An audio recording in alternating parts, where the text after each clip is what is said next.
सबसे पहले कॉन्ग्रेचुलेशंस, 1 साल हो गए शो को, क्या कहना चाहेंगे?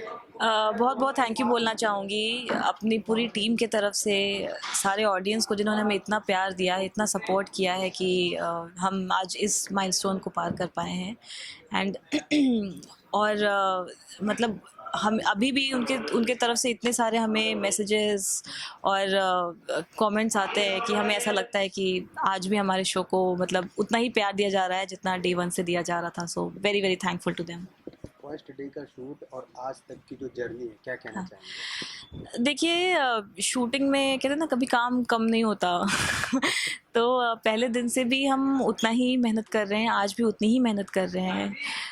बस फ़र्क ये है कि उस टाइम पे कैरेक्टर पकड़ने में थोड़ा टाइम लग रहा था। अब क्या है कि कैरेक्टर सेंस सबने पकड़ लिया है, सबके अंदर वो जम गया है, वो जो हमारा कैरेक्टर बिल्ड था। तो अब जल्दी जल्दी सीन कर लेते हैं, पहले थोड़ा कैरेक्टर को ध्यान में रखते रखते सीन करते थे।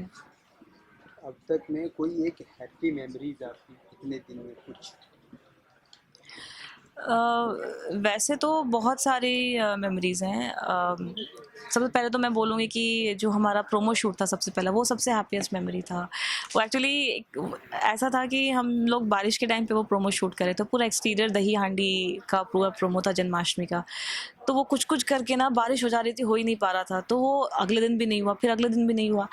तो जब हमारा प्रोमो एक्चुअली शूट हुआ तब 1 हफ़्ता निकल चुका था, और जब तक हमारा प्रोमो आया तब तो जन्माष्टमी ख़त्म भी हो चुकी थी।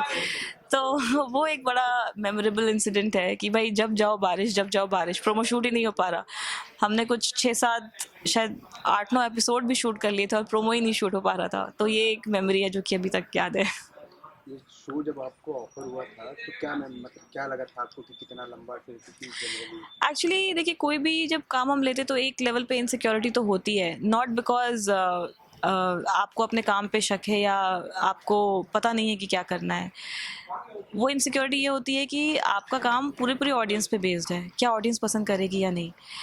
तो वो उस लेवल पे डर था, but we picked it up. हमारे शो को 1 साल हो गया है आज, और we are still going strong. तो मतलब जो शुरू में जो एक डर था वो अब ऐसा हो गया है कि मतलब ऑडियंस का सपोर्ट तो है ना वो हुआ है। शो में बॉन्डिंग किसके साथ सबसे अच्छी है? मेरी एक्चुअली सबके टचवुड मेरी बॉन्डिंग सबके साथ अच्छी है।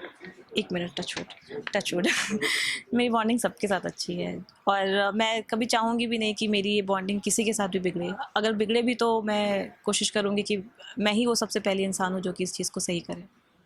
जब आप शो स्टार्ट करते हो उसके बाद धीरे धीरे जब आप एक मुकाम पे जाते हो, जैसे साल, 1.5 साल, 2 साल, तो एक मतलब एक्सपेक्टेशन बढ़ जाती है ऑडियंस की आपके शो के साथ, आपके साथ फैंस फॉलोइंग, उसके बारे में क्या कहना चाहेंगे? देखिए ऑडियंस तो एक्सपेक्ट करती ही है, और हमारा काम है कि हम उनको जैसा पिछला ड्रामा दिया उसे भी कई ज़्यादा एंटरटेन करें। हमारी कोशिश तो यही रहती है कि हम, ऐसा नहीं है कि हम कोई एक सीन अच्छा कर देते हैं, एक सीन उतना अच्छा नहीं करते। हमारे लिए मेहनत तो पूरी पूरी तरह से ही रहती है। तो हमारा काम है अच्छा काम करके देना। अब वो ऑडियंस को कितना दिल तक लगता है, कितने दिल तक पहुंचता है, ये तो अब सीन बाय सीन ही डिसाइड होता है। बट हम कोशिश करते हैं कि हम अपने एंड से अच्छा ही करें, और ये उनका ही प्यार है, उनका ही सपोर्ट है कि उनको हमारे एक्चुअली सारे कैरेक्टर्स इतने पसंद है कि वो आज भी हमें मैसेज करते हैं कि अब क्या होगा शो में। तो ये एक क्या कहते हैं, ये हमारे लिए एक तरह का क्या कहते हैं जिम्मेदारी भी है कि हमें ऑडियंस तक उस लेवल पे पहुंचना है जैसा वो एक्सपेक्ट करते हैं। तो बस इसी हिसाब से काम करते हैं, और क्या। इन 1 सालों में कोई एक सीन जो आपको याद हो कि बार बार रीटेक रीटेक रीटेक और आप एकदम इरिटेट हो गए कि नहीं?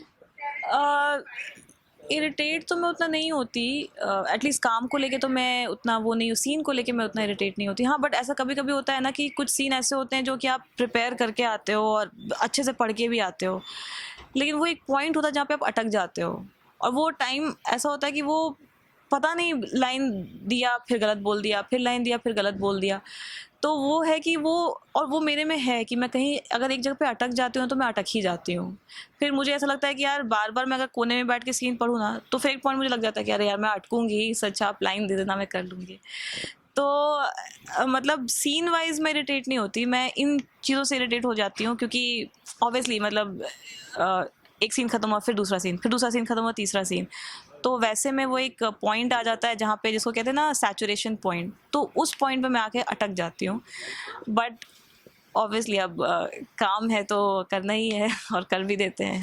जाते जाते आगे क्या ट्विस्ट एंड टर्न्स देखने के लिए मिल सकते हैं ऑडियंस के लिए? देखिए ट्विस्ट एंड टर्न्स तो हम हर दूसरे दिन ही लाते हैं। अभी अगर आप मुझसे पूछे तो जो मेजर ड्रामा जो शूट होना है उसका हमने एक छोटा सा प्रोमो शूट किया है अभी, उसके सीन्स शूट नहीं किए हैं हमने। आगे क्या हुआ है, पीछे क्या हुआ है, वो मुझे नहीं पता है।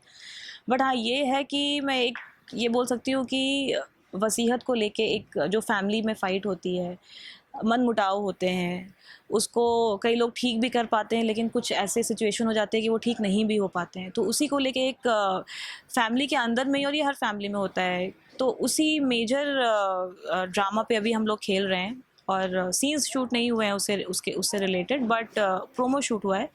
तो यही है। फिर एक पुरानी दुश्मनी है, वो भी फैंस को हमेशा से थैंक यू बोलती हूँ। उन्हीं का प्यार है, उन्हीं का सपोर्ट है जो कि 1 साल पूरे किए हमने आज, और उनका ऐसे ही प्यार बना रहे। हम अपनी तरफ से पूरी कोशिश करेंगे कि उनको ऐसे ही एंटरटेन करें, ऐसे ही उनको हाई वोल्टेज ड्रामा देते रहें।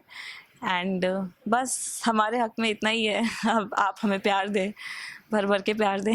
For top serials on sets to personal interviews and fun segments with actors, subscribe to Telebytes right away.